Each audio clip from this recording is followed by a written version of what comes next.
Friday, get ready with me.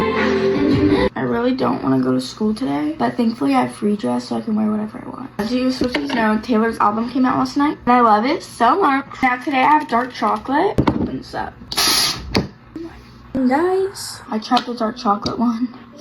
It's not good, but that's okay because I'm gonna drink my dark chocolate one. It's so good. My ever-eating party is in 8 days. Also, guys, it's like 6:50, so I might be cut. Anyone else's alarms just like not wake them up, because mine for sure do. I still was not able to make it through the day yesterday. I went to first period for a little bit, then I just went with the counselors and did my work. But today I'm deciding it's gonna be a good day. This one is so good. It's classic dark chocolate. I do not suggest getting dark chocolate, in my opinion. There's so many exciting things coming up, and I'm really excited. Like, everyone at my school hates Taylor Swift, so I have no one to talk to about her new album. Time update, it's 7:04.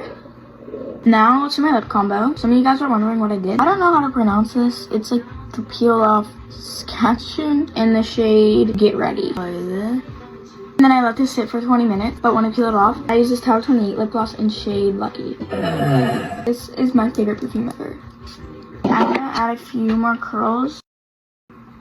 Alright guys, I'll be back when I'm done. Guys, I finished my lips and I finished curling my hair. I'm running late, so I have to go. Bye, love you.